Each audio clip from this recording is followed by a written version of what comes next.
1번 7월 31일 당사가 보유 중인 매도 가능 증권을 1,700만원에 처분하고 대금은 보통예금 계좌로 입금되었다. 해당 매도 가능 증권의 취득가액은 2천만원이며 2022년 말 공정가치는 1,500만원이다. 먼저 얘는 매도 가능 증권이니까 일반전표로 가야 되겠지. 그래서 일반전 입력하셔서 날짜는 7월 31일. 매도 가능 증권을 처분했대요. 그럼 매도 가능 증권이 나가니까 대변에다가 매도 가능 증권 밑에 걸로 나가지. 금액은 작년에 2천만원에 취득했지만 우리가 중간에 결산을 했죠. 그러니까 다른 거 다 필요 없고 결산한 가격 1,500으로 나가야 되겠지. 됐나요? 돈 받을 때는 차변에 뭘로 1,700에 처분했는데 보통예금 계좌로 받았대. 보통예금 1,700. 그러고 끝나려고 봤더니 매도 가능 증권 평가액이나 평가손실이 있으면 그거 먼저 없애야 되겠지. 맞아요. 그러면 얘는 매도 가능 증권 평가손실이 있잖아. 합계잔액선표 열어보면 맞아요. 모르겠으면 합계잔액선표를 열어서 오늘이 며칠? 7월 30일 열어보면 매도 가능 증권 평가손실이 500이 이렇게 있다고 확인했나? 네. 원래는 안 열어보고도 평가손실이 500이 있다는 걸 알아야 돼. 평가손실이 없어지니까 대변에 매도 가능 증권 평가손실 전부 다 팔았으니까 전부 다 없애줘야지. 500 됐나요? 네. 그러면 어느 쪽이 부족해? 차변이 부족하니까 매도 가능 증권 처분 손실 이렇게 됐나요? 만약에 매도 가능 증권을 전부 다 안 팔고 시험 보러 왔더니 100장 중 50장만 팔았대. 그러면 여기 평가 손실도 50%만 없애야 되겠지. 얘를 100으로 나눠 갖고 50장으로 곱해서 처분한 것만큼만 없애줘야 되는 거예요. 됐나요? 여기까지 다 됐습니까? 이러면 1번 문제 끝. 2번 문제 가겠습니다. 2번 8월 15일 면세 사업에 사용하기 위하여 주식회사 정우로부터 비품을 구입하면서 계약금을 제외한 대금 전액을 설치비용 70만원과 함께 보통예금 계좌에서 모두 지급하였다. 당사는 해당 거래건으로 7월 30일에 계약금 100만원을 지급하고 선급금으로 처리하였다. 전자세금 계산서는 모두 정상적으로 처리되었다. 내가 비품을 구입했는데 세금 계산서를 받아왔대. 그러면 얘는 메인 매출 전표로 가야지. 창닫고 메인 매출 전표. 날짜는 8월 15일. 세금 계산서를 받아왔어요. 근데 얘는 면세 사업에 사용할 거래. 그럼 불공이네. 품목 비품. 거기 공급 대가가 800만원인데 맞아. 880만원이니까 1.1로 나누면 800이야. 거기다가 설치 비용이 70만원 있는데 설치 비용도 부가세가 들어갔대요. 그것도 역시 공제가 안 되는 겁니다. 면세 사업에 들어갈 거니까.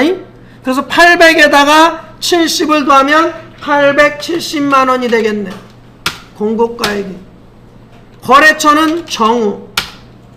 지금 세금 계산서를 각각 받았단 말 없잖아. 맞아요? 네. 그러니까 이렇게 한 번에 875로 입력했어도 맞고 아니면 800만원 따로 그 다음에 70만원 따로 두 번 입력했어도 맞고. 알겠습니까? 네.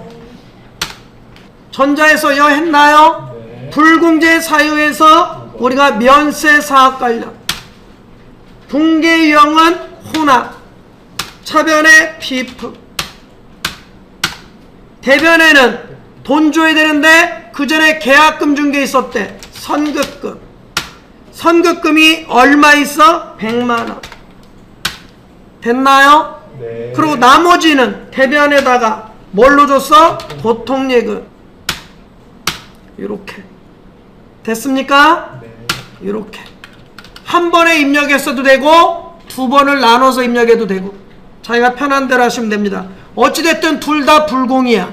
설치 비용도 면세 사업에 사용하느라고 설치한 거니까. 다 됐습니까? 네. 문제 3번 11월 10일 영업부 사무실 이전하면서 미래공인중개사무소로부터 부동산 중개 용역을 제공받고 중개수수료 148만 5천원을 현대카드로 결제하였다라고 되어 있어요. 공급 대가래 부가세가 포함되어 있대요. 맞아요? 네. 먼저 얘는 세금계산서가 발급 사업자네요. 세금계산서 발급이 가능하니까 공제받을 수 있겠네. 맞아요? 네. 그러면 메인 매출 전표에다가 날짜는 11월 며칠 10일 여기다가 카드로 긁었으니까 카과 57번 품목 뭐라고 중개수수료 공급가액은 148만 5천원 그리고 컴퓨터가 알아서 나눠주지. 거래처는 미래공인중개사무소 카드사는 F2 거기 보니까 현대카드 붕괴형은 4번 카드 차변에 원재료가 아니라 사무실 이전하면서 수수료 준 거니까 수수료 비용 물건이라면 물건값에다 더하는데 얘는 물건이 아니잖아. 네. 그러니까 수수료 비용 사무실 얻으면서 수수료 준 거니까 수수료 비용. 만약에 건물을 구입하느라고 상가를 구입하느라고 수수료 줬다면 건물 됐나요? 네. 얘가 만약에 세금계산서 발급할 수 없대 그러면 일반 전표에다 입력해야지. 또는 면세 사업에 사용할 거래 그러면 일반 전표에다 입력해야지. 됐나요? 네. 문제 4번 11월 22일 당사가 주식회사 좋은은행에 가입한 확정급여형 퇴직연금에서 퇴직연금 운용수익 500만원이 발생하였다. 회사는 퇴직연금 운용수익이 발생할 경우 자산관리 수수료를 제한 나머지 금액을 납입할 퇴직연금과 대체하기로 약정하였다. 퇴직연금에 대한 자산관리 수수료율은 납입액의 3%이다. 그러면 여기 봅시다. 먼저 날짜는 얘는 일반 전표로 가야 되겠네. 네. 퇴직연금에는 부가세가 없죠. 일반 전표입니다. 11월 22일 퇴직연금 계좌에 이자가 붙었대. 대변에 이자 수익 얼마가 붙었나 봤더니 500. 차변에는 돈을 받아야 되는데 이자가 붙었는데 다 나온 게 아니라 수수료를 띄고 나왔대요. 수수료율은 3%래.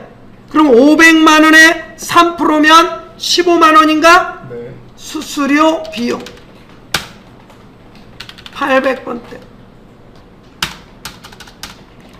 금액은 15만원. 또 차변에 나머지는 확정 급여형이니까 퇴직연금 운용자산. 퇴직연금에 이자가 붙은 거는요 확정 급여형밖에 안 나와요. 네. 확정 기여형은 나올 수가 없습니다. 왜? 확정 기여형은 소유권이 직원한테 있다고. 직원 거에 붙었는데 내가 왜 붕괴를 해? 알겠어요? 그렇기 때문에 확정 급여형만 나올 수밖에 없는 거예요. 됐나요? 다음 거 넘어가도 되죠? 잠깐.